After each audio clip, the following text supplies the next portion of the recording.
José. Hola. Soy tu ano.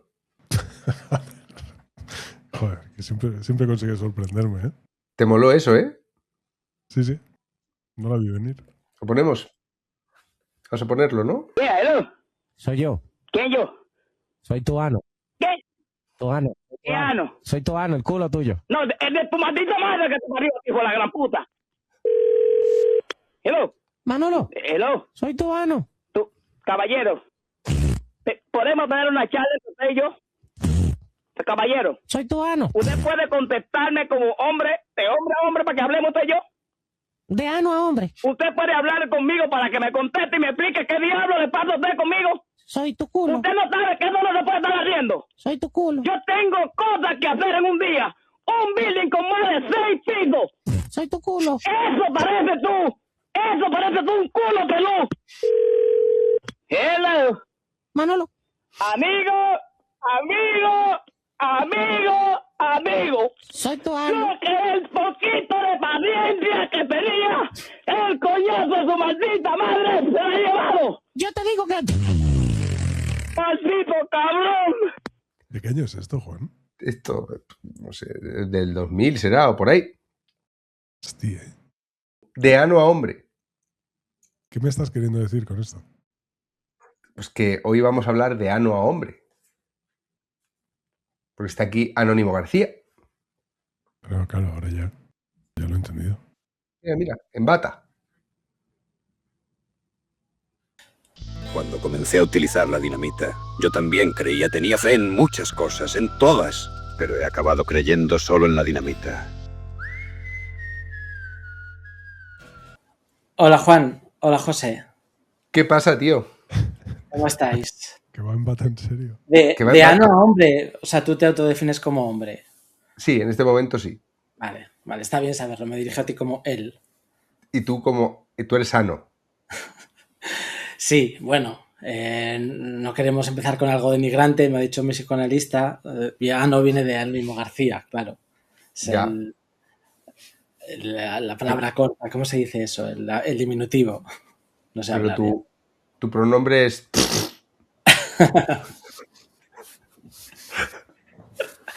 Pero puedes llamarme como quieras. Vale. Yo creo que con esto el psicoanalista queda contento, ¿eh? Hombre, la fase anal, tío. Bueno, yo estuve en la fase anal mucho tiempo, porque aquí Ano se convirtió en personaje de un libro mío.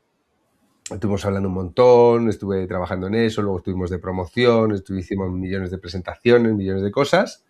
O sea que eso es la fase ano de mi vida, pero como si fuera una obra de Pirandello, pues Ano ha escrito un libro. Ha escrito un libro y se ha comprado una bata. Ha escrito un libro y lo ha sacado en Penguin. ¿En Penguin? La batalla la tenía antes del libro, pero sí. Ah, vale. Ah. Seña, muestra tu Mira obra. Contra la conciencia social. Contra la conciencia social. Y esto, Ano, o sea, después de todo lo que te ha pasado, un libro tan pequeño, ¿eso es lo que has aprendido? Tú ya escribiste tú El Gordo, entonces el libro grande, ¿no? Entonces esto es un aporte, casi un apéndice, podríamos decir. Bueno, realmente todo lo que me ha pasado, que yo no sé si tus seguidores lo saben, yo creo que la mayoría no, a los hechos me remito, ¿no? O sea que... No sé quién es más divertido de los dos que lo cuente. Tal vez hay que ponerlo un poco en contexto. Es verdad que la gente que me sigue a mí, mucha no lo sabe, porque tuvimos un intercambio en la Feria del Libro, donde vino Ano a hacer uno de sus actos ultrarracionales, bastante pequeñito, pero vino a hacer una protesta cuando yo estaba firmando el libro de las denuncias falsas. Y era una protesta como las que, bueno, ahora lo contaremos, pero era una protesta contra la deforestación del Amazonas o no sé qué. Sí, era porque te habían hecho muchos scratches ya en las presentaciones de estos libros y en la Feria del Libro no había pasado nada, era el segundo día que firmabas y estábamos por ahí cerca y dijo Isma, un compañero ultranacional, vamos a saludar a Juan, que está por aquí cerca, ¿no? Y dije yo, no, espera, vamos a hacer un scratch porque todavía no ha habido ninguno en Madrid. Así que lo que se nos ocurrió allí, en plan, te acusan de defender que maten a mujeres, pero que eso es mentira, pero lo que realmente estás haciendo con este libro, que además es un superventas, cuanto más libros se venden, más árboles se talan para hacerlos, ¿no? Y esto es real, o sea, no hay aquí ninguna falacia. Entonces fuimos con un mensaje que es totalmente real, ¿no? Cuanto más libros se compran, más... Bueno, llevábamos una pancarta que decía más de 1000 árboles cortados para hacer este libro, ¿no? No sé qué. Hay sombra en Madrid, por eso. Y pasó que gente que estaba allí se te encaró. Yo tuve que aplacar un poquito a alguien, de hecho, que se puso un poco tal. Y luego cuando conté en Twitter la anécdota, pese a que la estaba contando de manera que explicábamos el chiste, prácticamente, la gente seguía insultándote. Sí, eso fue lo divertido, ¿no? Porque lo pusiste en Twitter y hubo un montón de gente que decía, este tío no ha leído nada, es un normal, ¿no? Pero lo interesante es que, claro, tu libro anterior a este habla de mi caso. Entonces, es que es magnífico. Para mí fue un poco ya la vuelta al círculo de todo y totalmente improvisado, que es lo interesante, ¿no? Que otros actos habían planeado un montón, pero este fue aquí te pillo, aquí te mato. Y también sí, involuntariamente por tu parte, ¿no? Porque dices, bueno, lo explicaste más o menos ahí en ese tweet, ya lo ponía, ¿no? Y encima quiere hacer como que nos hacías promoción o algo así. Esto es lo único que buscan es promoción. Bueno, fue muy divertido eso. Sí, pero bueno, esa reacción pequeñita, a ese acto pequeñito, a mí sí que me recordó bastante a la reacción desmesurada al acto del Tour de la Manada. Porque sí, era igual, o sea, era como, no estáis viendo que esto, o sea, no estáis viendo que es amigo mío. Claro, pero es que ni siquiera que es amigo, o sea, que al final tu libro anterior va sobre este caso, ¿no? Entonces, no hace falta ni que seamos amigos, ¿no? Sino conocer un poco de tu obra y un poco es qué libro has escrito antes, eso es lo interesante. Pero bueno, sí, pues las reacciones al caso del Tour de la Manada, para quien no lo sepa, que fui condenado por hacer una performance satírica en internet, que era una web que ofertaba un recorrido por los lugares ya es que esto lo digo de carrerilla, ¿no? Por los lugares del caso de la Manada. Y la reacción fue contundente, lo cual está muy bien, porque hay que decir eso, ¿no? Pues claro, la gente dice, esto es denestable, esto es denigrante. Y es una buena reacción porque eso es que la gente realmente se preocupa por una víctima. Lo que pasa es que en cuanto ya se sabe la verdad, pues tienes que decir, bueno, pues igual no. Pero bueno, llegó a 6 años y medio de proceso judicial y condenada de cárcel por el Tribunal Supremo, bla, bla, bla, bla, bla, bla. Y eso es lo que analizas en tu libro anterior, que no lo tengo aquí. Pero bueno, nadie se va a reír. Yo lo debo tener. Pero... es Anónimo García. ¿Qué? Claro. Es Anónimo el del Tour de la Manada. Está celoso. Está celoso José.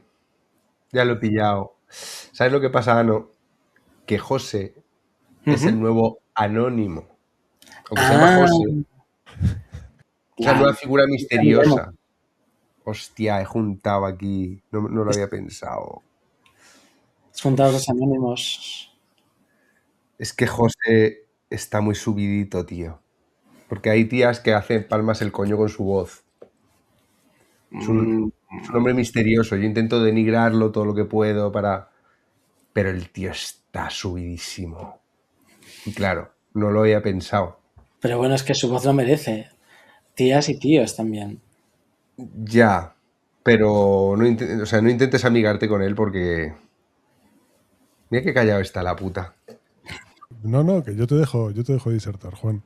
¿Me puedo preguntar o no? Mira, quiere preguntar y todo. Hostia. José, tranqui, tío. Bueno, tranqui, esto es una relación anterior, tranqui. Estoy contigo. Eres mi nuevo Ano. Pregúntale. Que digo que es Anónimo García, el del Tour de la Manada,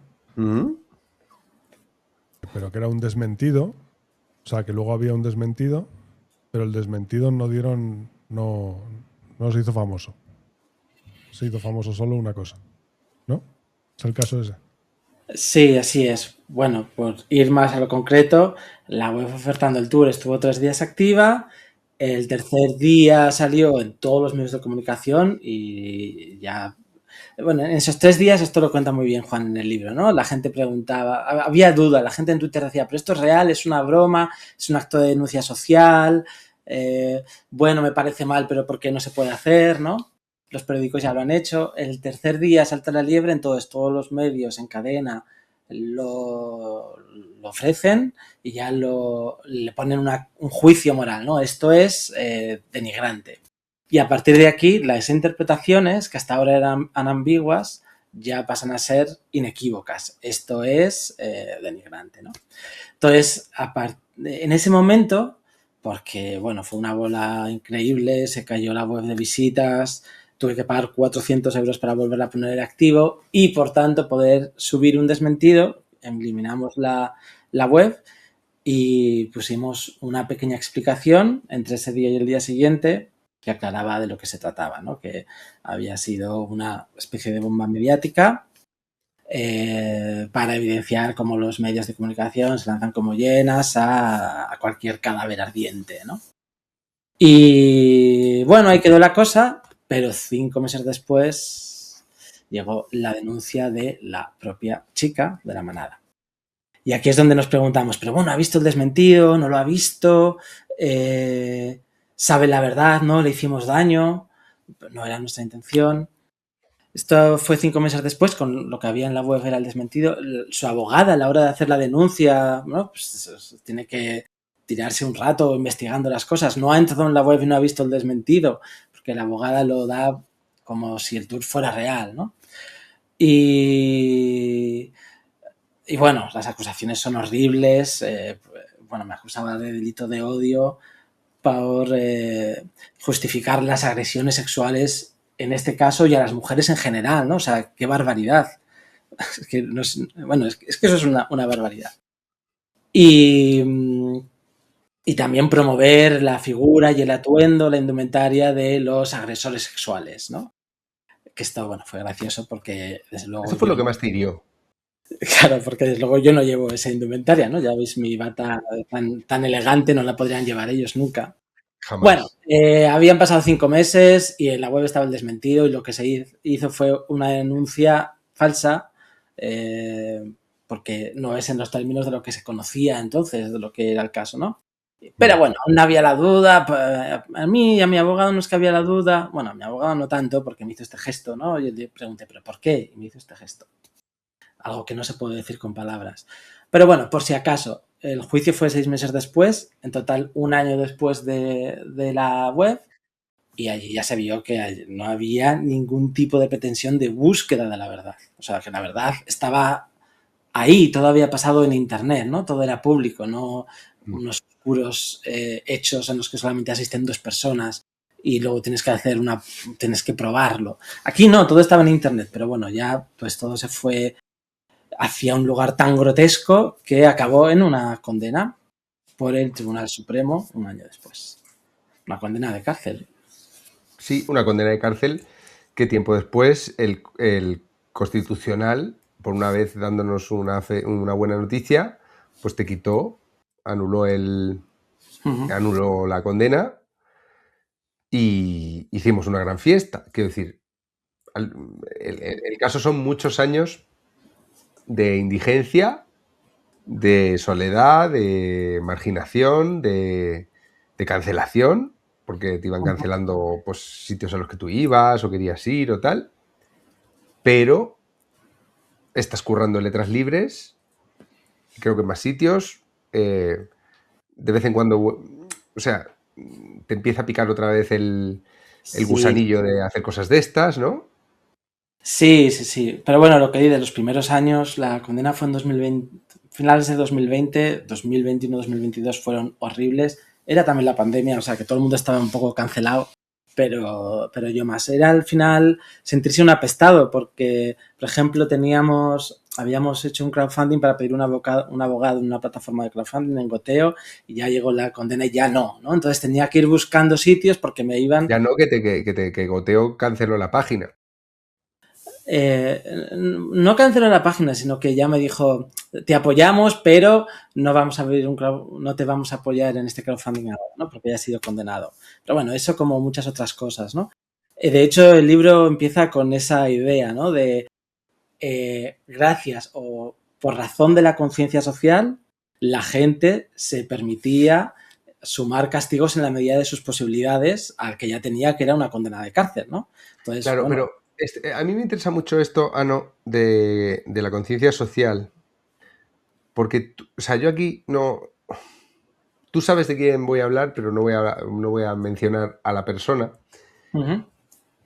Pero dentro del mundo, porque vosotros, tu grupo Mueve la Mine, que hacíais un montón de performance y tal, esta fue la última, la del Tour de la Manada. Pero es un mundillo, vamos a decir, de la izquierda, de la conciencia social, de donde está la conciencia social y de donde sobre todo estaba en los años estos, que son los años en los que se pasa del 15M al woke y después al descrédito, ¿no? O sea, tu historia recorre todo ese camino y por eso también es interesante tu historia, porque permite ver lo que ha sido la evolución de la izquierda o la involución o lo que sea. Pero tú has sacado enseñanzas de esto, has hecho el viaje ¿no? No estás igual que cuando empezaste, ha conmovido tus pensamientos y tu forma de ver el mundo. Es verdad que tú siempre has aplicado la ironía, siempre has tenido cierta distancia, no has sido un fanático. Homo Belamine atacaba precisamente el fanatismo de los propios muchas veces y tal. Pero yo conozco gente que, partiendo de un lugar más o menos así y habiendo sufrido unos desbarajustes similares, vamos a decir, no, o sea, hablando con estas personas, veo que todavía que siguen mucho más ancladas a ese veneno de la conciencia social. Por eso me mola tanto que tu ensayo se llame Contra la conciencia social, porque tú has encontrado en la conciencia social, porque a veces parece como que la conciencia social es buena, lo que fallan a veces son las formas, lo que fallan a veces son las personas, los métodos, pero la conciencia social es como buena.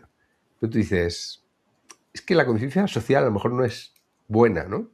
Pero entonces tendríamos que definir qué es la conciencia social, ¿no? Y, bueno, pero cuenta cómo tú has hilado esta idea. Primero, el viaje, claro, partimos de una posición, bueno, yo parto, y yo creo que en el fondo también es un poco tu viaje en distintos niveles, ¿no? De una posición más cercana a la izquierda, en términos de lo que la izquierda representaba de libertad y de oposición a una especie de poder. Pero para mí el viaje más bien ha sido de desligar la idea de autoritarismo y, o sea, en el eje izquierda-derecha yo pondría otro que es autoritarismo y antiautoritarismo, ¿no? Entonces, para mí el viaje más bien ha sido desligar la idea de antiautoritarismo de izquierda, ¿no? Porque, por supuesto, la izquierda puede ser autoritaria. Entonces, bueno, pues irme a una posición más antiautoritaria. Y aquí es donde entramos, lo que tú has dicho, la ambigüedad, la ironía, en la certeza. La certeza siempre acaba en una posición autoritaria, porque la certeza no permite dudar de uno mismo, ¿no? Y la ironía al final es un ácido que corroe todas las certezas, ¿no? La ironía siempre necesita de una certeza para poder sobrevivir, si no, por sí misma no tiene sentido. Entonces, bueno, está en ese juego, ¿no? De estos dos ejes y una oposición constante a la certeza como medio para luchar contra la opresión y la mentira. Vamos, porque... O sea, la conciencia social parte de una certeza. Sé lo que está bien, aunque yo esté haciendo el mal, como creo en lo que está bien, creer en lo que está bien me permite hacer el mal, que es un poco lo que han hecho contigo. Sí, claro, que es una de las cuestiones de la moralidad, ¿no? En el libro empiezo hablando de un libro magnífico de Charles Darwin, que es El origen del hombre, de 1871, en el cual él aplica la selección natural a las tribus humanas. Y y dice que los grupos más cohesionados moralmente son los que más han tenido opciones de sobrevivir. Y por lo tanto, generación tras generación tras generación, durante millones de años, la moralidad ha sido una de las cosas que está inscrita en nuestros genes porque nos ha permitido sobrevivir. Pero la moralidad cohesiona al grupo, entonces no permite disidencias, ¿no? Entonces, cuando uno se va de ese camino, es cuando ya te van a atacar porque eres un traidor, un hereje o eres parte de otro grupo, ¿no? Entonces, yo digo siempre irónicamente que la palabra socialista en nuestras tribus de hoy en día puede ser a la vez, puede significar a la vez buena persona o apestado, ¿no? Depende de qué tribu social la diga. Y la conciencia social es simplemente llevar la moralidad al extremo, ¿no? Tener un vínculo muy emocional muy fuerte con la moralidad. Y dicho eso, no es que esté mal en sí, ¿no? Sino no saber tomar distancia de esto y creer en justificar los castigos a otras personas en nombre de esa conciencia social, en nombre de que todo el mundo tiene que adscribirse a ciertos patrones y no puede salirse de ellos, ¿no? Y, por ejemplo, ahora con estos días ha estado esta crisis de Ceuta, esta crisis migratoria, ¿no? Y he visto yo un post de Amnistía que tú también has visto, que has comentado, que le echaban la bronca a la gente con yo no soy racista, pero, ¿no? Y yo estoy de acuerdo con las cosas que dice Amnistía, más o menos. Pero echar la bronca a la gente es que es cansineo, ¿no? Entonces los activistas han llegado a ese punto.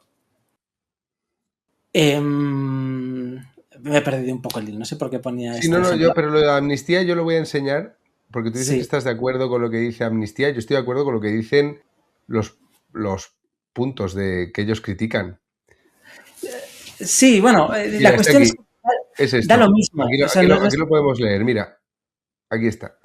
Dice, yo no soy racista, pero son demasiados, no podemos ayudar a todos. Esto es básicamente verdad. Son demasiados, no podemos ayudar a todos. Es básicamente verdad, porque aquí se establece la competencia desde abajo. Y es cuando en los barrios más humildes, en el centro de salud, empieza a haber problemas. Es decir, ¿quizá podríamos ayudar a todos? Pues es posible, pero con los medios actuales, en un país sin presupuestos, lo que tienes es tensión social. ¿Dónde? Lejos de donde vive la gente de Amnistía Internacional. Si te gustan tanto, acógelos en tu casa. Esto también tiene bastante sentido. Son frases de cuñado, pero si analizas la frase si te gustan tanto, acógelos en tu casa, lo que te encuentras es que mucha gente quiere que el país acoja, pero no quiere pagar las consecuencias. Y esto también tiene bastante sentido.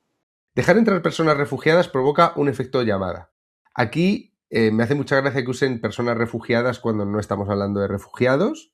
Me hace mucha gracia que utilicen el lenguaje inclusivo para decir frases de cuñado, porque los cuñados no dicen personas refugiadas, o sea, son ridículos hasta para eso, pero lo que hace es negar el efecto llamada. Y el efecto llamada se da clarísimamente en que se hace la regularización masiva y se da una cifra, y luego la cifra es 850.000 personas más que la cifra que era 500.000. Nos quitan el trabajo. Esto es una chorrada. No nos quitan el trabajo, lo que hacen es empobrecer los salarios de la clase trabajadora. Y esto es lo interesante de esta frase de nos quitan el trabajo, es que lo esté diciendo una organización de izquierdas como Amnistía Internacional. Es decir, no nos quitan el trabajo, es que esos trabajos no los queremos hacer. ¿Y por qué no los queremos hacer? Porque la inmigración abarata los sueldos. Entonces es un problema de clase. Y si es un problema de clase, la izquierda lo que no puede decir es no hay ningún problema. Las personas refugiadas usan servicios públicos que no pagan. Esto es verdad. Esto es verdad y de hecho aquí tuvimos a María Millar que ha hecho unos estudios sobre cómo no las personas refugiadas, los inmigrantes, la inmigración en general, se dice van a pagar nuestras pensiones. Es mentira. Cuando vas a estudiar económicamente la aportación y lo que reciben, te das cuenta de que eso es falso. Entonces, no tengo nada en su contra, pero los españoles primero. Esto es la consecuencia visceral de la primera que hemos visto y de la segunda. Si te gustan tanto, acógelos en tu casa. O sea, si tú permites que en una sociedad haya una competencia por abajo, en la clase más baja, claro, lo que te van a salir diciendo los españoles más pobres es que los españoles primero y te van a votar a Vox. no quieren integrarse. Esto es verdad. No es verdad en todos los casos, pero se ha visto en el caso francés que a la larga, si los modelos migratorios no son inteligentes, lo que te encuentras es con problemas culturales. Problemas culturales, quiero decir, Bataclan, Charlie Hebdo, el profesor al que le cortaron la cabeza por enseñar libertad de expresión. O sea, eso pasa también. No pasa en general, no pasa menos con unas comunidades que con otras, y dentro de las comunidades no pasa igual con todo el mundo. Hay musulmanes que se integran y musulmanes que no. Pero negarlo, lo que hacen aquí es, no quieren integrarse como si eso fuera una locura. No, eso es un problema que hay que afrontar. Queréis traerlos por las bravas ilegalmente y eso es un delito. Esto de ponerlo después de Ceuta me parece una soberana gilipollez. O sea que yo te digo, tío, que... O sea, es que has dicho, yo estoy de acuerdo con el mensaje de amnistía. Pues yo no. Yo no estoy de acuerdo y me parece como que es parte de esa negación de la realidad que termina haciendo la conciencia social, que es decir, como la solidaridad, o sea, como la solidaridad es buena, fin moral elevado, nos abrazamos al fin moral elevado. Y como no disponemos de los medios, desembocamos en una situación inmoral, o sea, acabamos provocando situaciones de conflicto social, de lucha por los recursos, de lucha entre la clase baja, o sea, generamos por un fin moral, o sea, por no establecer unos medios con inteligencia, con unos medios con un sentido práctico, el fin moral nos lleva a un escenario inmoral, que es en el que estamos. Entonces, yo, tío, voy más allá que tú. Digo, vamos a ver. Sí. Yo en realidad diría, aunque esté de acuerdo con lo que dice Amnistía, ¿no? Dar la chapa en torno a esto. De hecho, dentro de esta descripción de la moralidad establece un yo y un otros, entonces los distintos siempre van a ser un poco otros, lo queramos o no, que está bien superarlo, no es otro tema, ¿no? Pero bueno, la gente distinta... No, sí, lo jodido, no, es que en Amnistía ahí lo que está diciendo no es que los distintos tengan que ser acogidos y respetados. Lo que está negando Amnistía son las consecuencias de un modelo migratorio que no existe, que es el de van pasando, regularización. O sea, quiero decir, yo el fin no lo discuto. Sí, es... Pero es que lo que está haciendo en esos puntos es negar la realidad. Es como... Y además que nada de lo que dices tiene que ver con... O sea, empieza, yo no soy racista, pero las cuestiones que pones son más bien socioeconómicas, no son de raza en sí, ¿no? Bueno, la de los españoles primero puede ser racista al final, pero yo la pongo como consecuencia de no prestar atención a los otros puntos. Es decir, sí que claro que hay racismo y claro que hay más racismo y claro que hay quien saca partido de ese racismo, pero yo veo el racismo como una consecuencia, no como una causa. No creo que...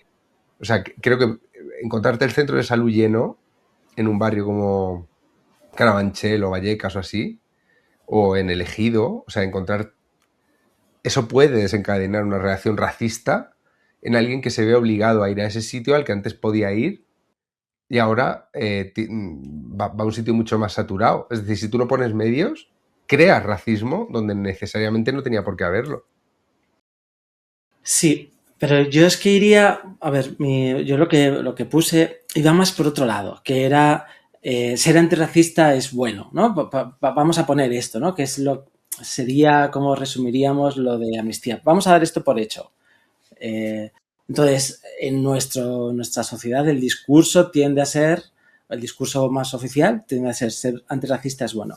Y yo aquí, que ya sabes que los surrealistas son mis ídolos, recuerdo que poco menos de un año después de que se publicase el Manifiesto del Surrealismo, que se publicó en 1924, entonces en 1925 se organizó una cena de gala en homenaje a un escritor que a ellos les gustaba mucho. Y era la guerra del Rif, precisamente, en la cual estaba metida Francia, ¿no? Contra unos que querían la independencia en el Rif. Abdelkrim. No, el Rif. Abdelkrim. Sí, ese, sí. Abdelkrim. Bueno, total, que había una cena de gala, ¿no? Con todo el mundo de los años 20 muy bien vestido, no sé qué. Y acaba de acabar la Primera Guerra Mundial, ¿no? Entonces, los enemigos allí son los alemanes.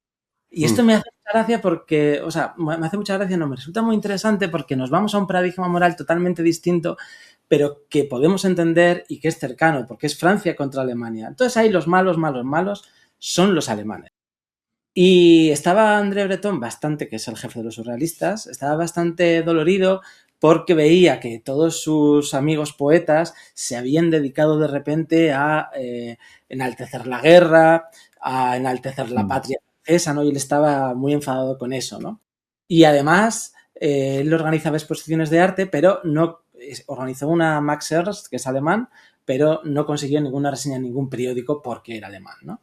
Y entonces aquí había una escritora, no me acuerdo cómo se llamaba, pero bueno, dijo, yo nunca me casaría con un alemán. Y entonces André Breton se levantó, tiró el guante sobre la mesa, imaginaos una cena de gala, ¿eh?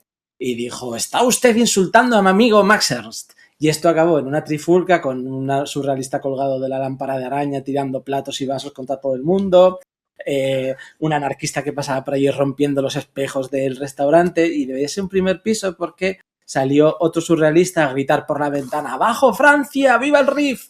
Y todo el mundo se había congregado por el escándalo y este surrealista, un poco puesto del vino, bajó a gritarlo a la multitud y casi le matan, menos mal que la policía lo arrestó. Bueno, con esto quiero decir que me gusta cambiar el paradigma moral porque lo que nos parece bueno moralmente ahora es absolutamente relativo, ¿no? Entonces, que Francia hace 100 años, 102 años, 101 años, el mayor desprestigio fuera ser alemán, es muy interesante eso, ¿no? En plan, porque luego ya dejó de serlo, ¿no? Me gusta mucho esa historia, no sé si le ves el sentido a esto que digo. La conciencia totalmente, y creo que... alemán. Y tú comentas un caso que es mucho más actual, que es ser gay, ¿no? O sea, ¿en qué ser sentido? gay, hoy ser gay es tan, o sea, es un punto a favor, quiero decir, socialmente. Sí. Esto, yo, bueno, me acuerdo mucho de esta En el portada. fútbol. ¿Cómo?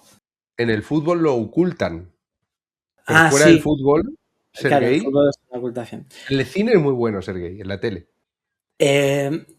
Yo recuerdo siempre esta portada del País Semanal que sacó a dos chicos a punto de darse un beso en el año 2022 porque había habido un asesinato que en principio, según decían los periódicos, pero los periódicos no son una fuente fiable, era por homofobia, ¿no? Entonces aquí aprovechó el País Semanal a sacar una portada de dos hombres besándose, todo bien, y entonces en Twitter se armó la polémica sin polémica, porque no hubo una reacción en contra de eso, sino que hubo una reacción encendida a favor. ¡Qué bien! Periodismo comprometido, no sé qué. Y yo digo, bueno, es que en 2022 que el país saque esto no es nada revolucionario. Lo revolucionario está en la película El diputado de Lloyd de la Iglesia, que si no me equivoco es del 76 y habla de un diputado socialista que es gay y se las tiene que ver y desear, ¿no? Y estamos hablando del 76, un año después de la muerte de Franco, o del 78, vamos, ¿no?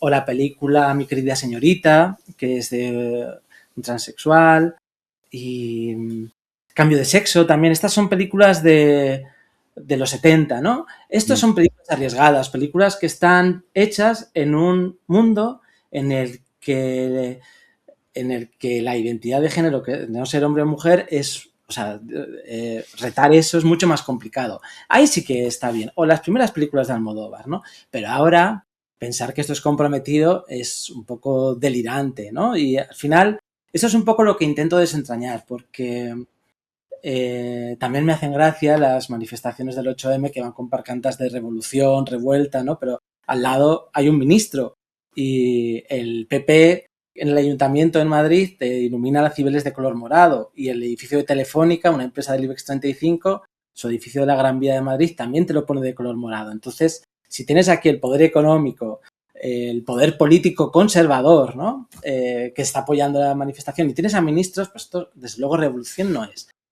No estoy diciendo que esté bien o está mal, ¿no? Pero revolucionario no puede ser, por definición. Entonces, un poco lo que intento desentrañar en el libro es por qué creemos que algo es revolucionario cuando lo está apoyando el poder, ¿no? Claro. es que hablabas de hacer una película sobre un gay. La Academia de los Oscar obliga a que salga algún gay en la película para ser nominada. O sea, tienes que meter como poco que 2 personajes secundarios se den un pico. O sea, tiene que haber algo gay, o si no, esa película no accede al palmarés de los Oscar. Pero tú y yo hemos tenido problemas para convertir tu historia en una peli. O sea, te acordarás que cuando salió el libro hubo grandes productoras, distribuidoras de estas, vamos, Netflix, Movistar, vamos a decirlo, da igual, ya da igual. Estuvo la cosa por ahí, directores de cine gordos, y el dinero huyó en cuanto se mencionó el tema de La Manada. O sea, hoy hacer una película comprometida o desafiante sería contar tu historia. Sí, aquí lo interesante, bueno, en torno a Hollywood, la noticia esta de que había que incluir a minorías y tal salió también en 2022, ¿no? Para ser candidata a los Oscar. Pero yo me acordaba que la película con más premios Oscar hasta Titanic era Ben-Hur. Y entonces, claro, de nuevo otro cambio de paradigma moral. Ben-Hur es del 59, si mal no me equivoco, ¿no? Entonces, bueno, no sé si la habéis visto o no, es una película bastante aburrida, he de decirlo aquí, porque es la venganza de Ben-Hur contra el sheriff, ¿no? Es una película sidosa. Podríamos decirlo así, sí. Bueno, que yo la estaba viendo en el ordenador y ya mata Ben-Hur al sheriff alto romano y digo, bueno, ya se va a acabar. Y miro y quedan todavía 40 minutos, ¿no? Y digo, pero ¿qué va a pasar con 40 minutos, no? Entonces, ya en estos 40 minutos lo que nos explica es que Jesús es el Hijo de Dios, ¿no? Todo bien, pero de nuevo responde a un paradigma moral de Estados Unidos de aquella época. Ahora no se podría hacer, ¿no? Pero fue tan premiada, pues también porque era un poco propaganda moral de entonces. Y de hecho, luego si te pones a pensar en los personajes, pues, bueno, son machitos blancos ciseteros, las mujeres solamente se dedican a sufrir y a rezar, ¿no? Encima, pues un blanco interpreta a un judío, bueno, todas estas cosas que no pasarían en el filtro. Pero sigue siendo empatada con Titanic, la película con más Oscars, ¿no? Bueno, simplemente es la comparación moral con el pasado, me hace gracia y nos permite ver mucho eso. Y en cuanto a mi caso, que no se puede hacer una película, claro, también está esta idea de, bueno, yo leo la prensa de izquierdas y la de derechas y así estoy enterado, pero mi caso en sí, hasta que no escribiste tú el libro, que fue 2 años después de, bueno, hasta que no lo publicaste, que fue 2 años después de la condena del Supremo, en mi caso no la hablaban ni la prensa de izquierdas ni la de derechas, ¿no? Bueno, algún columnista, tú, uno de Lara.cat, Rebeca en La Razón, Rebeca Argudo, pero poco más. Entonces, bueno, no había aquí un debate en torno a esto. Entonces, por mucho que leyeras la prensa de izquierdas o de derechas, no te enterabas, ¿no? Y de nuevo está como esta moralidad detrás, y en concreto la de proteger a una mujer víctima de violación, que es un impulso moral que parece que todo el mundo aquí, si lees ciertos discursos feministas, todo el mundo aquí estamos violando sin parar, o si no lo hacemos es porque no podemos, pero realmente hay una tendencia moral a proteger a las víctimas en general, a los menores, a los desamparados, y es una cosa buena de la moralidad, ¿no? Pero se utiliza con fines torticeros. Te voy a hacer una pregunta. Tengo la impresión de que la conciencia social en cada momento álgido, porque hay momentos un poco descuidados de la conciencia social, por ejemplo los años 2000, los primeros 2000 hasta la crisis, eso que luego le echa la bronca a Víctor Lenore en el libro de los hipster, después de los hipster, o ¿cómo se llamaba? Desde el 15M se echó la bronca al movimiento hipster por ser muy apolítico. Y luego muchos hipsters se hicieron ultrapolíticos y tal, ¿no? Y se celebraba mucho que Nacho Vega siempre, en medio de ese mundo, siempre daba mensaje y tal. Pero como que se miraba con desdén pues a grupos de música y así que habían sido poperos y ya está. Pero en los momentos cuando sube el suflé de la conciencia social, pasa una cosa por la que te quiero preguntar, que es como que la gente introducida en esa en esa secta tiende a creer que la humanidad ha tocado techo. O sea, no tienen miedo a que en el futuro su postura fanática y gregaria sea ridiculizada, que es lo que va a pasar siempre. Antes has mencionado los años 50 y en la caza de brujas de Hollywood, los que emprendían la caza de brujas estaban convencidos de que este era el punto final. Y lo que pasa 50 años después es que tienes al de las Nespresso haciendo una peli descojonándose de los subnormales que eran los anticomunistas de Estados Unidos, ¿no? ¿Qué te parece esa sensación, esa sugestión que tiene la conciencia social cuando está en un momento álgido para hacer creer a sus creyentes que no va a haber represalia en el futuro? O sea, que hemos tocado techo. Que a partir de ahora las cosas son así. Que es lo que decían mucho en el... No, a partir de ahora las cosas son así. Una polla. Sí, totalmente. O sea, pero luego no es que vaya a haber represalia. En todo caso, hay una mirada hacia atrás de decir, aquí la cosa se pasó, ¿no? Lo que dices del macartismo, o bueno, el ejemplo de los surrealistas con Francia y Alemania. Pero esto es lo que dice Darwin en este libro que he mencionado, que realmente es un libro desolador por eso, porque Darwin aquí está diciendo que no hay ningún valor universal moral, sino que esto es simplemente una adaptación al medio, ¿no? Y bueno, pues en la guerra hay que adaptarse al medio y es ser francés y luchar contra los alemanes, ¿no? Pero una vez se acaba eso y se acaba ese contexto, esa moralidad pasa a estar obsoleta. Y pasa a estar obsoleta desde un punto de vista de que ahora parece ridícula. O sea, por supuesto, si la entiendes en su contexto, tiene sentido. Pero sí hay una especie de, bueno, lo que se dice el edadismo, ¿no? De creer que has llegado al culmen moral, pero bueno, es fácil caer en eso, porque en el fondo, sin nuestro grupo no sobrevivimos, y la moralidad es una expresión de pertenencia al grupo. Incluso a veces no crees en las cosas, pero bueno, pero como las dice el grupo, pues tú las repites, y en el fondo lo que estás haciendo es simplemente integrarte con el grupo. No hace falta pensarlas mucho, ni la moralidad, los preceptos morales tampoco se razonan, ¿no? Simplemente se adquieren y los repites, pero son caricias entre miembros del grupo. Pero la moral también tiene, y sobre todo la moral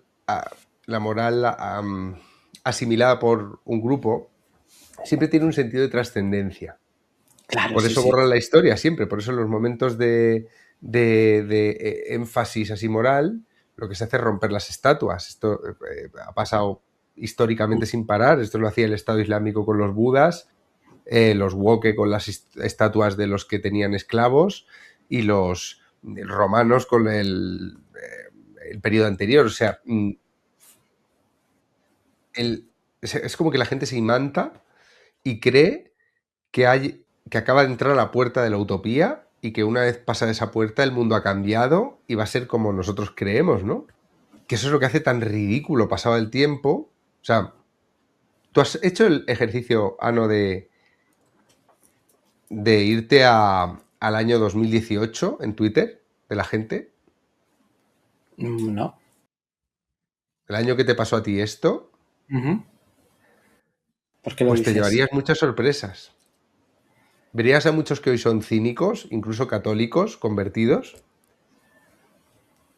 haciendo grandes autos de fe. Claro, bueno, pues es como... No es una exigencia moral, ¿no? Pero es dejarse arrastrar... Pero dejarse arrastrar no lo pongo como algo peyorativo, es que lo hacemos todo el rato, ¿no? Y a veces sales de un grupo para meterte en otro, pero al final necesitas la caricia del grupo. Es algo humano en sí. Pero sí, yo cojo esta idea de Albert Camus, yo siempre digo Camus porque Camus me parece muy cursi, bueno, en su época también en los 50 está peleado con Sartre, ya sabes, y Sartre es más tirando a comunista y este es más antiautoritario, y entonces dice, bueno, es que aquí estáis justificando el fin, con los medios justifican el fin, ¿no? Y él dice, no, es al revés, el fin es el que justifica los medios, porque esto es un más tarde, un futuro sin llanto ni dolor, sin crimen ni violaciones. Estáis prometiendo eso a cambio de un sufrimiento en el ahora, ¿no? Y es un discurso pues muy, muy cristiano. Perdón, José, sé que eres creyente, no sé si digo algo blasfemo o tal, pero todo desde el respeto. No, Es no. realmente estoy reflexionando. La gente con pata la respeto. Vale, chapo. Entonces él dice, es esto mismo, ¿no? Estáis prometiendo un más tarde sin llanto ni dolor, que nunca va a ocurrir, y a cambio de sacrificio en el presente, ¿no? Y él dice, no, lo que hay que hacer es al revés, son los medios, los propios fines, ¿no? O sea, lo que importa es el ahora, el presente, cómo nos comportamos en el presente. Y esto me hace gracia también porque es que ese mundo sin llanto ni dolor, ese paraíso prometido que claman las ideologías, ¿no? Realmente es absolutamente indeseable porque desviste al ser humano de libre albedrío, ¿no? Todo el mundo, para que sea perfecto, todo el mundo tendría que ser igual. Yo aquí lo digo un poco socarronamente con ese término que es NPC, ya lo conocéis, ¿no? El non-playable character, que es lo que dicen los jóvenes a la gente que es muy normie, ¿no? Que son estos personajes de videojuego que están preprogramados y no interactúas con ellos, pero ya sabes lo que te van a decir, no puedes alterar su comportamiento, ¿no? Entonces, ese más allá prometido es un mundo de NPCs, porque todo el mundo tiene que ser igual para que para que todo vaya bien, ¿no? En cuanto hay alguien distinto, ya se fastidia la cosa. Pero no es una cosa mejor ni peor. O sea, yo creo que la moralidad está bien porque nos ha permitido sobrevivir, pero opondría la libertad a la moralidad, ¿no? Porque salirse del grupo es enfrentarse a la muerte, ¿no? Es salir de la tribu, salir de la polis y enfrentarte al desierto y a las fieras. Eso es muy complicado. También creo que hay otra cosa que se opone, que es la moralidad y la verdad, que ahí es donde tú también entras. Es una oposición muy de perogrullo.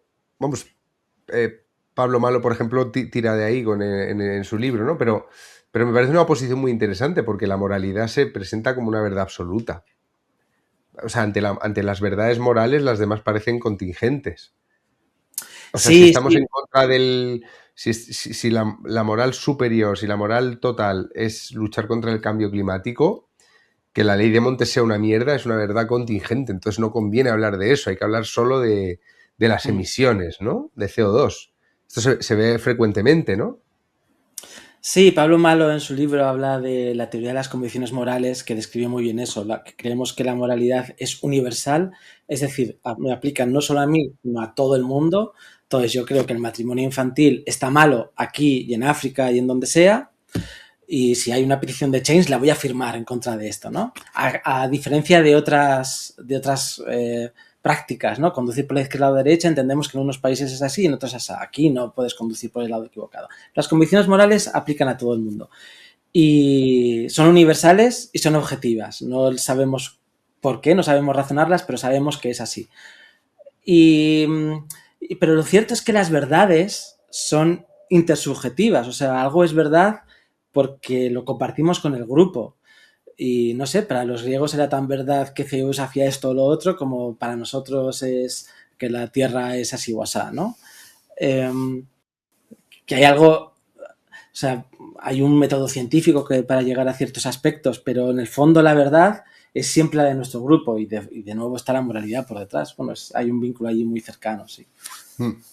Háblanos de la campana de poder, que es una cosa que me ha hecho bastante gracia. Pues como te decía antes, yo me venía preguntando por qué la gente que cree que está haciendo una revolución, que cree que está haciendo algo muy rompedor, está teniendo el mismo discurso de Telecinco, ¿no? O de Telecinco, o de Telefónica, o del gobierno del PP. Y para mí la pregunta fue esa.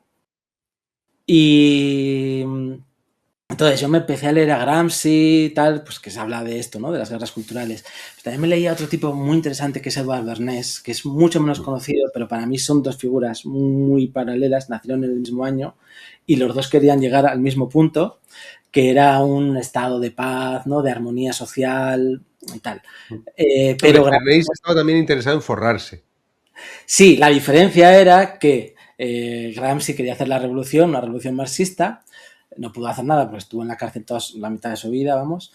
Y Bernays lo hizo con el deseo, porque su tío era Freud, entonces él introdujo las teorías de Freud, psicoanálisis, en las relaciones públicas en Estados Unidos en los años 20, que es la época de las grandes corporaciones, ¿no? Entonces lo hizo muy bien, murió a los 103 años de edad, forradísimo, claro. Pero bueno, ¿por qué nombra a Bernays? Bueno, pues leyendo a estos dos personajes, Bernays hay ejemplos muy buenos. Merece la pena nombrar el de las antorchas de libertad, yo creo.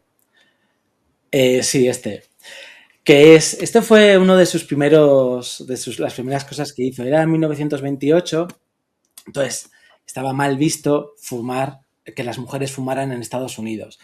Y la industria tabaquera había hecho anuncios y tal, pero los anuncios entonces eran muy rudimentarios. Apelaban a la razón, ¿no? Si haces esto, conseguirás esto otro. Pero lo que había aquí era un tabú, que tú sabes mucho de tabús, tu libro anterior de anteriores de los tabús, ¿no? Era un tabú porque eran prostitutas o mujeres de mal vivir si una mujer fumaba, ¿no?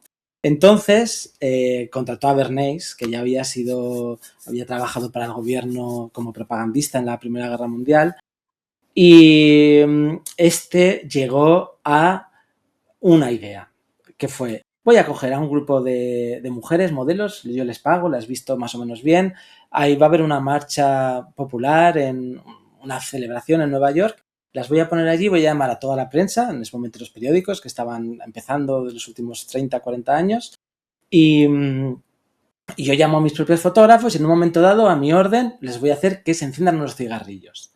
Entonces, estas mujeres supuestamente son sufragistas, ¿no? Entonces, aquí se asoció la liberación de la mujer. El voto femenino se había aprobado en la anterior década, por lo menos en la población blanca, ¿no? La liberación de la mujer a fumar, ¿no? Y esto se llamó las antorchas de libertad, en términos psicoanalíticos. Entonces, me parece fantástico porque de repente Bernays organizó una maquinaria con la prensa, ¿no?, que hizo llegar a pues, todo el país esta idea, esta asociación. Y esta asociación trituró el tabú anterior, porque consiguió imponer con estos nuevos medios de comunicación una nueva verdad moral, ¿no? Entonces, el truco de magia de Bernays era ese, convertir un asunto ordinario en moral, por decirlo así, o por lo menos establecer un vínculo moral. Y eso es lo que él aportó a las relaciones públicas. Lo que conseguía era subvertir la moralidad, era convertir algo inmoral en moral. O sea, esto es de puta, sí. Fumar una mujer es de puta, fumar una mujer es de sufragista casi, es de empoderada. Claro, pero no lo consiguió racionalmente, sino que, claro que no. De nuevo, emocionalmente, ¿no? Emocionalmente, pues de nuevo apelando a una moralidad. Y me parece fantástico porque parece que la gente está caminando a su liberación, ¿no? A la liberación de la mujer. Entonces todavía igual no había tantos estudios sobre que fumar era malo, pero en la realidad estaban conduciéndose hacia su sometimiento. Lo que pasa es que esta idea se presentó mágicamente, porque había una figura detrás o varias figuras, pero la contraria, la que nos permite ver qué pasó, no se presenta mágicamente a nuestros ojos, ¿no? Sino, bueno, estudiándolo muchos años después. Entonces, lo fácil, y esto es lo que tenemos que admitir, que lo fácil en aquella época hubiera sido estar con la opinión mayoritaria o, como él dice, como Bernays dice, consentir, ¿no? Entonces, de nuevo, aquí esto de nuevo parecería revolucionario, pero realmente había todo un mecanismo detrás que la gente no podía descifrar. Y, bueno, nombro este ejemplo de Bernays porque, bueno, es que es muy, muy relevante, ¿no? Es lo que digo, siempre me gusta irme a ejemplos pasados para compararlos, porque ya los podemos evaluar y ver lo ridículos que son. Y ahora pues me preguntaba eso mismo, ¿qué ha pasado para que creamos que algo que apoya Telecinco, los ministros, las grandes empresas, nos parezca revolucionario? Entonces establezco como este proceso en 7 fases que llamo la campana del poder, tirando mucho de Gramsci y de Bernays, como digo, desde que una idea nace, una ideología o una idea, desde que se incuba, pasa por 7 fases. La siguiente es la panfletización, que se vuelve de la idea original, se vuelve eslóganes de compartir. Luego una etapa de kitschificación en la cual se vuelve lo cool, lo moderno, entonces sale en las revistas tipo Vogue, Time Out, ¿no? Y ahora hay que hacer esto, el co-living, el no sé qué, bueno, pues esto no realmente. Y entonces se vuelve lo cool y la gente como que está a las tendencias lo adopta. y ya pasa a otra fase que es la vulgarización, en la cual ya más o menos todo el mundo ha convivido con ello y ya es una idea más o menos asentada, y luego hace el camino inverso por la carcamelización, ya se vuelve una idea un poco obsoleta, luego llega, no me acuerdo de mi propia teoría, esta fase en la carcamelización después, o sea, voy a tirar de chuleta, aquí está, la kitschificación, se vuelve kitsch, ¿no? Es una cosa que han contado nuestros abuelos, entonces ya quitamos los aspectos malos, puede ser el franquismo, ¿no? Quitamos los aspectos malos y se quedan solo los buenos. Y creemos que todavía podemos volver a ese paraíso, como si el mundo no hubiera girado muchas veces y todo hubiera cambiado mucho. Luego queda una última fase, que es la quijotización, en la cual ya pues los que defienden estas ideas ya simplemente son locos sin ningún tipo de contacto con la realidad, igual que eran los primeros los que incuban las ideas, ¿no? Bueno, la cuento así un poco rápido, pero establecí estas fases como para intentar ver en qué punto las personas creen que están haciendo algo revolucionario que en realidad ya estaba en una fase de kitchificación, porque todos los medios de comunicación progresistas, incluso no tanto, estaban reivindicando pues la cuestión del feminismo, ¿no? Pero lo que pasó para que... O sea, en un mundo ideal, en un mundo en el que todo es estable, las fases se suceden naturalmente y son contiguas. Pero las redes sociales, y también por la crisis de 2008, que todo vino un poco a la vez, en la década de los 2010 lo revuelven todo. Entonces ponen a los activistas en contacto con la gente, saltándose la fase de kitchificación y bueno, por ahí también llega el poder Unidas Podemos, ¿no? Que es un grupo con un discurso muy radical feminista, pero que de repente, como todo está tan tergiversado por las redes sociales, se pueden ver nuevos discursos que no tenían cabida, también discursos franquistas, ¿no? Que no tenían cabida en el debate público mainstream, y de repente todo se junta ahí, ¿no? Y por eso creemos, una parte de la gente cree que está haciendo una revolución, pero esto ya lo está diciendo Antena 3, entonces no es tal revolución. Pero lo que pasa es que se ha dado un salto muy rápido, ¿no? Entonces esta teoría un poco intenta explicar por qué. Hay un paso previo a cómo funciona la época de Bernays y cómo funciona la de las redes sociales, que es la que explica Revelar se vende, el libro ese. ¿Conoces ese libro de Porter Sí. y Hatt, ¿no? Que cuenta como Naomi Klein luchando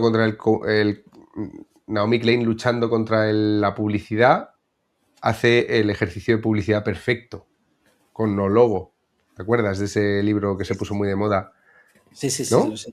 O sea, que es el momento este en el que Revelar se vende. O sea, y es cuando las marcas... Es el final de Mad Men, ¿no? Cuando Coca-Cola dice, somos hippies. O sea, lo rompedor es tomarlo de siempre. Claro, bueno, es algo que pasa un poco desde las vanguardias, ¿no? Porque aquí ya el arte es lo sorpresivo, el shock, ¿no? Y como el capitalismo al final todo lo adopta, pues la publicidad adopta lo sorpresivo también y tal. Y me gusta siempre mucho esta frase del escándalo ya no es posible, que le dice Luis Buñuel a André Breton en el 55, porque ellos ya son... Breton ya es mayor, ya no sabe con qué escandalizar, había escandalizado con la iglesia, la patria, sexo, pero ahora ya eso no escandalizaba. Pero vamos, escándalos hoy hay... Cada minuto hay un escándalo, ¿no? O sea, que es más fácil escandalizar que nunca. Pero como... Pues bueno, estas viejas cosas sorpresivas de shock han sido tomadas, tal vez a través de Bernays, o bueno, a través de otros muchos factores, pero por Bernays también, en el discurso mainstream y el capitalismo. Vamos, que esto está... Yo vengo ahora a decir algo que ya está muy dicho, tal vez, ¿no? Pero bueno, esto puede ser tal vez más después de la caída del muro de Berlín, que siempre se dice, ¿no? Como que ya no hay un otro al que mirar. Y está este libro que me gusta mucho también de Marx Fisher, que se llama Realismo Capitalista, en el que él dice, es que ya la izquierda no puede proponer una alternativa, entonces lo único que hace es hacer una performance de virtud moral casi, ¿no? En plan, pues vestirse así y tal, pero no hay una alternativa, un modelo sólido al que poner al capitalismo. Entonces lo adoptamos como si fuera por defecto, ¿no? Y por eso él dice que vivimos en el realismo capitalista. Además, está lo del dedito, lo de echar la bronca, ¿no? Ujú. El virtuous este. No, sí, como no se pueden cambiar las cosas y tampoco puedes cambiar las mentes, fingiendo que puedes cambiar las mentes, te ofendes porque no las cambias. Y entonces lo que te dedicas es te dedicas a echarle la bronca al personal, como está haciendo Amnistía Internacional en esa mierda de meme. O sea, quiero decir, porque no es el... Yo creo que a la izquierda hoy no la mueve el deseo de ir a un mundo mejor. Creo que bueno, aparte del dinero, o sea, porque la gente que está en política lo que va es a por la pasta y ahí no me saca nadie de esa idea. Pero a la izquierda, si la izquierda fuera un duende que quiere algo, y en el pasado lo que quería era liberar a los obreros y después quería liberar a no sé quién, a los países poscoloniales de las repúblicas de África y no sé qué, y después quería liberar nuestras mentes, ¿no? Que han sido como las fases. Yo creo que ahora lo que quiere la izquierda, es que le hagan caso. Entonces, lo que oímos es como la frustración, es el cabreo. O sea, la izquierda está enfadada no porque el mundo esté mal, sino porque no le hacen caso a ella. Sí, puede ser. O sea, bueno, yo siempre creo que, es que yo me pregunto, ¿en qué momento aquí hay realmente idealistas o ya deja de haberlos? Yo creo que siempre hay idealistas, ¿no? Que no es que los idealistas, o sea, no es que defienda la posición idealista, ni mucho menos, pues yo no creo que, yo soy más cínico, ¿no? Pero siempre me pregunto si hay gente, bueno, hay gente que dice las cosas porque realmente las cree. Pero ya no sé si en las grandes empresas o los partidos políticos, pues probablemente, no, bueno, ahora Telefónica es feminista y como antes no lo era, ¿no? O sea, que esto es al final... Bueno, como Telefónica, o sea, las empresas, Adidas se pone la bandera LGTB en el orgullo en todos los sitios, menos en las monarquías árabes del Golfo. Claro. Sí, pero hay una frase también de Bernays que dice eso, que las empresas tienen que adoptar a la mentalidad cambiante de los grupos humanos. Lo dice un poco mejor, ¿no?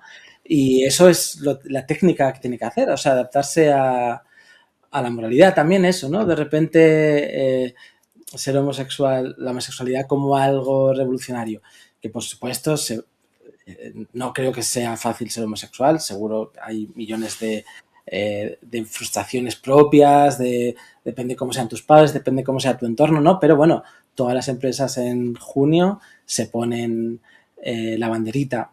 Y hay algo en sus perfiles, ¿no? Y algo que me gusta mucho, que tomo de Ernesto Castro, que hemos nombrado aquí un poco en el aire, yo creo, que él dice que los nuevos rituales ya no son el ritual en sí, sino la polémica que se genera, ¿no? Cada 12 de octubre vamos a pensar qué es la hispanidad. Entonces, me hizo mucha gracia porque, bueno, siempre, cada vez que sale el cartel del orgullo de Madrid o de cualquier ciudad, siempre hay una polémica alrededor. No representa no sé qué, o bueno, lo que sea, ¿no? Siempre hay una polémica. Entonces, cada vez que empieza el verano, que es cuando se celebra el orgullo, pues siempre se oye barullo, ¿no? Si oyes barullo es que llega el orgullo, podríamos decir. Pues esto es nuestro nuevo ritual en torno al... Bueno, nuestros nuevos rituales son polémicas sin polémica realmente. Sí, lo que pasó con el hermanito de Lamine Yamal, con el niño ese, que de pronto veías a toda la gente de izquierda diciendo ¿cómo os jode a los fachas que sea negro? Y era como, no he visto ni un puto tuit de nadie diciendo puto negro, niño negro o lo que sea. Sí, es como... Se salta el primer paso de la polémica, ¿no? Es como es que haya polémica. Claro, o sea, debería haber una reacción a puto negro, pero no lo hay, pero hay una sobrereacción a ya van a decir esto, que es lo mismo que he dicho antes con la portada esta del País de dos hombres besándose, ¿no? Pues esto también pasaba, por cierto, con la cancelación, que muchas veces veías a alguien diciendo me van a cancelar, no sé qué, pues, no, o sea, te van a cancelar, y era como absolutamente nadie está cancelando nada ahora. O sea, podría pasar, pero yo lo veía mucho, ¿no? Como, voy a decir esto aunque me va a traer problemas, tal, y era, primero dilo, luego mira a ver si te trae problemas, que a lo mejor te trae, que la cosa está muy mal, pero que... O sea, que pasa... Realmente esto de la polémica que tú estudias es muy interesante porque la polémica normalmente es una cosa que sacude. Pero ahora la polémica es como una cosa que se prepara por si hubiera una sacudida y casi se desea que haya una sacudida porque si no, ¿para qué hemos montado todo esto, no? Pasa con algunas pelis que se anuncian como si fueran a ser... Mira, pasa por ejemplo con La Odisea. Yo con La Odisea me he divertido mucho porque como ha metido personajes negros y asiáticos y tal, antes de que la peli saliera, era una peli que iba a ofender mucho a los fachas y iba a gustar mucho a los de izquierdas. Entonces sale la peli y empiezan a ir a fachas al cine y empiezan a ponerla por las nubes porque la película les ha molado pese al color de los personajes. Y entonces, durante unos días es como que la cosa sigue así, pero empiezan a salir perfiles de izquierdas diciendo es que no hace justicia a la Odisea de Homero. Entonces toda la polémica que se había preparado antes se desinfla y por mero sentido de la contradicción aparece surgiendo otra en torno a un eje totalmente imprevisto antes de que se estrenara la peli. Pero yo creo que aquí, de nuevo, el ejemplo de las antorchas de libertad de Bernés es muy bueno, porque nos permite ver el mecanismo más bien representado en este hombre, en Bernés, ¿no? Que es la mente que hay detrás. No creo que haya una mente detrás como tal, como fue él en este caso, porque todavía estaban los medios de comunicación incipientes, pero hay una tendencia a que las polémicas, es decir, los temas que establecen un dilema moral en el cual las dos facciones izquierda-derecha se pueden posicionar y empezar a pelearse, esas polémicas tienen mucho más recorrido que cualquier otra noticia, ¿no? Y esto es, bueno, porque nos gusta, ¿no? Como humanos morales nos gusta, porque la moralidad nos involucra emocionalmente y somos parte de este grupo, por lo tanto los otros son los malos. Y entonces los algoritmos y la prensa pues también lo fomentan porque esto es visitas y noticias fáciles. Después ahora noticias sobre, ahora este ha dicho esto, qué malo, ¿no? Y nada, o sea, son noticias sobre declaraciones que no van a trascender mucho, pero ahí están generando todo el rato contenido fácil, ¿no? Entonces, bueno, ese es un poco el mecanismo, no de Estoy Descubriendo América, el mecanismo que hay un poco por detrás. Y cuando he mencionado esto del escándalo ya no es posible, que decía André Breton, pues digamos que este mecanismo ha adoptado el escándalo como medio de expresión en sí, ¿no? El escándalo por el escándalo, la polémica por la polémica. Da igual, si no va a cambiar nada, nadie va a cambiar de opinión por esta polémica, ¿no? Por mucho que tú estés profetizando en tu muro de Facebook, Twitter o donde sea, nadie va a cambiar de opinión. Pero nos mantenemos así en esta rodilla. Nadie cambia de opinión, lo que se consigue es que gente que no tenía... Es que se rompa la espiral del silencio. O sea, que gente que no tenía cojones a decir algo, los tenga. Hay polémicas que sirven para eso. Por ejemplo, la tuya sirvió para eso. O sea, mucha gente que no se hubiera atrevido a defenderte, pues empezó a defenderte después del libro. O sea, después de que se generase esa polémica con él y tal, y con lo de las denuncias falsas igual. O sea, eso estaba ahí, mucha gente lo hablaba, pero claro, eso no son las polémicas triviales de todos los días, pero sí que yo creo que la polémica sigue sirviendo para lo que ha servido siempre, claro, es para sí. hacer algo que haga eco y rompa la espiral del silencio. Lo he dicho así en términos absolutos porque es como el mecanismo normal, pero por supuesto siempre hay cosas, o sea, estoy aquí criticando el periodismo, pero siempre hay periodistas que hacen bien su trabajo, ¿no? Pero de nuevo no es tanto por el periodismo, puede surgir en cualquier sitio, puede surgir con una pintada en una pared, quiero decir, o sea, la gente se siente sola cuando tiene una opinión que no está expresada y cuando se expresa desde un lugar grande, deja de sentirse sola y se atreve a manifestarla, ¿no? Entonces, o sea, juega con las mismas reglas que tú estás dando.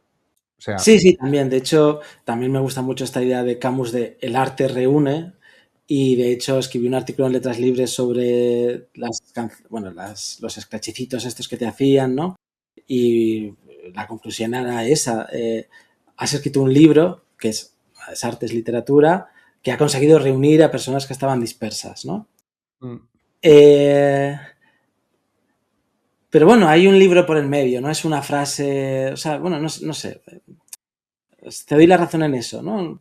Tiro de esta frase de Camus también.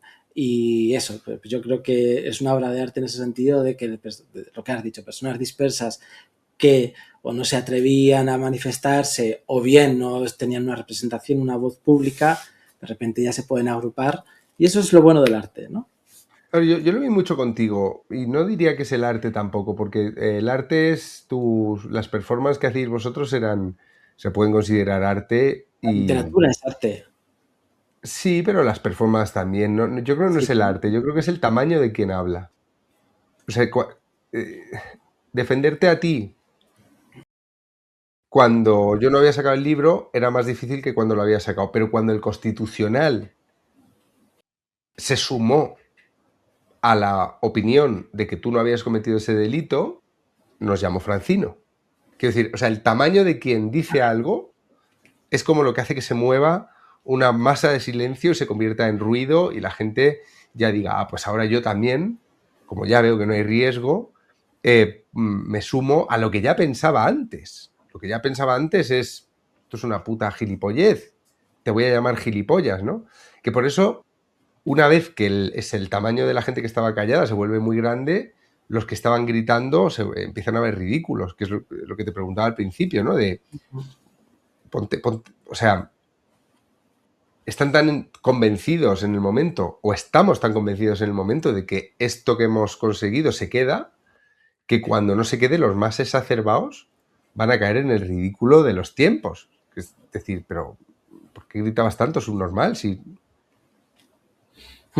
Sí, yo sería generoso y les diría, bueno, pues porque era lo que había, ¿no? Pero es verdad y en cierto modo sigue este modelo de la campana del poder, ¿no? De la incubación. Tú piensas este libro, está...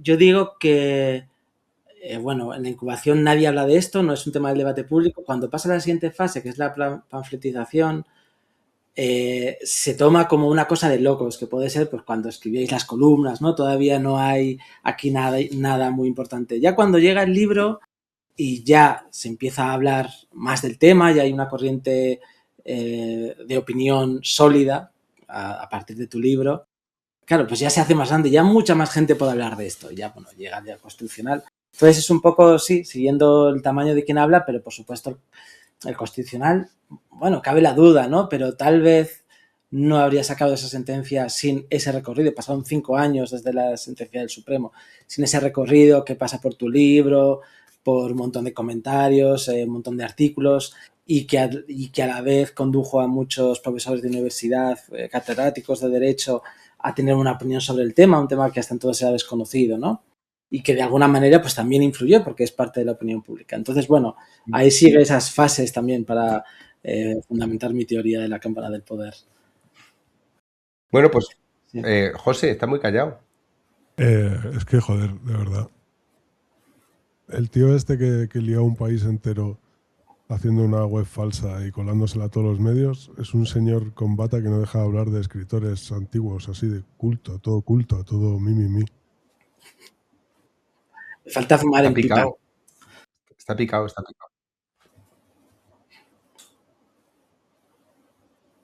¿Creéis que si volviera a pasar algo parecido, tanto la historia vivida como el libro servirían de algo? ¿O podría volver a pasar perfectamente un caso como el de Anónimo García? Volverá a pasar seguro. Y la duda es, ¿estaremos con la antorcha en la mano? ¿Estaremos callados y acojonados? ¿O estaremos partiéndonos la cara? Esa es la duda importante para mí, es esa, que volverá a pasar, vamos. Pero mi mayor miedo es no estar como mínimo callado. Sí, yo creo que también va a volver a pasar. Vamos, que de hecho ha pasado siempre. Sí. siempre. Y siempre ha pasado por acusaciones de moralidad. Jesucristo es un ejemplo también, ¿no? Sócrates. Vale, pues otra pregunta para Ano. ¿Tú crees que al final el Constitucional, o sea, qué crees que fue lo más determinante para el cambio de opinión? ¿El cambio del tiempo que había pasado, el cambio social, o el hecho de que se reconociera la trayectoria de Mobelamine? Que creo que es lo más determinante para la sentencia del Constitucional, ¿quieres decir? Sí.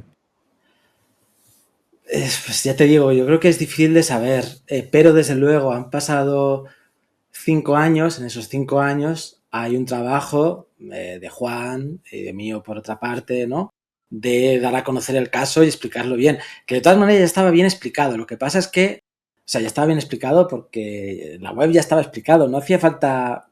Se explica en un tuit todo el caso, ¿no? Pero bueno, como era una cuestión moral, y con esto me refiero a proteger a una persona que hemos elevado a una categoría, lo dijo Bob Pop en un programa que me gustó mucho, hermana, yo te creo, que es tanto creer como de crear, ¿no? Entonces hemos creado a esta víctima perfecta y entonces moralmente queremos protegerla, o sea, es algo que nos sale. Y entonces, una vez que ha pasado este tiempo, está el libro de Juan, está el trabajo con académicos, pues tal vez mediante la razón o mediante la razón, el derecho, se ha podido, y la explicación de Juan, se ha podido perforar ese relato. Tal vez, sin el libro hubiera habido una sentencia así, pues no lo sé. También está el pendulazo. Claro, por ahí preguntaba un poco yo. Claro, es que el descrédito en el que se sumió el movimiento que te condenó hizo mucho más débil la condena. Pero no sé yo si en ese momento la sentencia del Constitucional es de mayo de 2025 y la pone una ponente que es socialista, ¿no? Que luego es unánime por todos los magistrados del Constitucional. Pero el caso en sí no... O sea, no sé si el pendulazo ha llegado al caso de la manada, porque yo en el fondo soy un subproducto del caso de la manada, ¿no? No hay una corriente crítica en torno a todo esto y no hay... Y aunque el tribunal anule mi condena, no hay desde luego nada... No se cuestiona qué ha ocurrido por el otro lado, ¿no? O sea, que es una denuncia falsa, vamos. Así, lo digo así porque es así. Eso no está en cuestión, ni siquiera está en cuestión en el debate público. Entonces, el pendulazo no sé si llega ahí. Yo creo que aquí es más una cuestión de derecho, del siguiente paso va a ser Europa, en fin. Sí, puede ser. Y del trabajo, bueno, pues del trabajo que hiciste tú y también de los académicos, ¿no? De los profesores de universidad que estuvieron por detrás ya dándole al coco más en términos jurídicos, publicando capítulos, en fin, cosas así. Y como todos más o menos se conocen entre sí, pues hablando unos con otros y tal. Esto lo sé por lo que me fueron contando, ¿no? De hecho, una historia muy bonita que cuento rápidamente. Yo suelo ir a las presentaciones de Letras Libres en Madrid, que son fantásticas. Os invito a ir. Se hacen una vez al mes. Y vino un profesor de la Universidad de Sevilla, Víctor J. Vázquez, y yo le dije, y él me preguntó, él estaba muy interesado en este tema, ha escrito un libro muy bueno, La libertad del artista, donde habla desde el punto de vista del derecho del arte, ¿no? Y él dijo, seguro que con el trabajo que estamos haciendo con los magistrados del Constitucional te van a anular la condena. Y yo, bueno, ya veremos, ¿no? 6 meses después la anularon. Y justo él volvía a presentar la revista en Madrid. Y fue maravilloso verlo, pues nada, 10 días después, ¿no? Le di un abrazo y dije, tenías razón. Entonces, bueno, ahí están esos dos factores que yo creo que fueron más determinantes que el pendulazo. Creo, porque no creo que el pendulazo se haya dado del todo todavía. Con la manada no. Y en general, no sé dónde estaremos. Con la manada, desde luego que no. Bueno, pues vamos a dejar aquí en los comentarios y en la descripción el libro Contra la conciencia social de Anónimo García. Un libro por la A. Y querido, nos vemos por ahí. Ahora tenemos que irnos a hacer tenemos que preparar una gran fiesta porque no eres el único que ha quedado libre. También Camilo. Camilo de Ori. Ha salido del pozo. También, en ese caso, ¿lo conocen tus televidentes? No lo sé. Bueno, básicamente es que son dos casos muy paralelos porque él todo pasó un mes o, bueno, 3 meses después que yo, ¿no? Él hizo unos chistes sobre el caso de Julen, el niño que cayó en el pozo, que estuvo la prensa retransmitiendo su rescate en directo durante 2 semanas. Entonces, claro, no podíamos sacarnos eso de la cabeza, ¿no? La posibilidad de que estuviera vivo, el milagro. Pero eso a la vez nos ponía la idea de que hay un niño en un pozo que lleva ya 1 semana, 10 días, viviendo ¿de qué? De comer ratas, ¿no? O sea, era una cosa totalmente hostil para el pensamiento, para el sentido. No podíamos hacer el duelo colectivo de decir, vale, ha muerto un niño trágicamente, vamos a cerrar este capítulo. No, estábamos insistiendo, porque era una fuente fabulosa de audiencia. Lo decía Daniel Arjona, que estaba en el Confidencial entonces. Hemos multiplicado por 2 y por 3 las audiencias de mejores, ¿no? del periódico. Y pues claro, Camilo, que es una mente genial, que le da vueltas a lo que hay, pues publicó unos chistes de humor negro y también lo llevaron preso, pero lo condenaron también a 18 meses de cárcel. Y ahora, hace 15 días, después de 7 años y medio, por fin lo han absuelto. El Tribunal Supremo lo ha absuelto de un periplo judicial absolutamente delirante, ¿no? 7 años y medio. En tu caso no, pero en tu caso no, pero en el caso de Camilo, anda que no hay motivos para meter a Camilo en la cárcel, salvo ese. Ya, claro, aquí la cuestión es, ¿sus chistes son deleznables? Sí, son moralmente reprobables, pero al final él lo hizo para sus 5.000 seguidores, que todos están ya muy entrenados en sus aforismos y en su humor negro, ¿no? Pero sacarlo de ahí, llevarlo a la relación general, ahí está el acto, digamos, que rompe el orden moral. No los chistes en sí, que estarían cogiendo polvo en Twitter, sino rompe el orden moral, llevarlos al gran público que no está preparado para chistes de humor negro, ¿no? Que en el fondo son acciones. No muy son divertido. Uh-huh. No, que fue muy divertido con el abogado que me presentó tu libro en Granada, que es un tío de puta madre y tal, pero que él lo de los chistes de Camilo le parecía diferente y distinto y no me acuerdo de sus razones, pero vamos, que le parecía que eso estaba muy mal. Y entonces el tío, para dar empaque a su crítica, que era que básicamente esos chistes no tenían gracia, leyó varios. Y al leer varios, el público empezó a descojonarse en masa. Claro, es que él dice, no sé quién se puede reír de esto, pero decir, por ejemplo, a ver si escarbas un poco, ¿no? Y todo el mundo, ja, ja, ja. Entonces, claro, ese momento fue formidable, la verdad. Bueno, pues yo anuncio a los seguidores de este canal que haremos una grandiosa fiesta a la que, para celebrar tanto lo de Ano como con lo de Camilo, a la que no invitaremos a nadie porque lo que haremos allí no se podrá saber. No se puede grabar con el móvil y lo que queda en la fiesta, queda en la fiesta. Yo siempre reivindico los espacios no seguros, ¿no? Y ya está, que se pueda hacer cosas. Al final,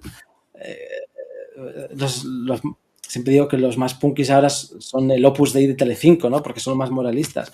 Y los espacios punkis eran espacios no seguros para hacer cosas que no se pueden hacer en la vida diaria. Pues reivindico los espacios no seguros. Pues nada, aquí estás invitado a este espacio no seguro cuando quieras y ¿tienes ya el canal o lo vas a abrir o qué? Sí, me voy a abrir un canalcillo, a ver cómo se llama. Yo creo que se llamará No, yo te creo. Lo abriré estos días. No, yo te creo, no, perdón. Vale. No te explica. Pues si lo abres a tiempo, te lo anunciamos también aquí. Bueno, Muchas querido. Gracias. Un placer volver a Nos vemos. hablar contigo. Chao, José, estés donde estés. Chao, chao. Hasta luego. Chao.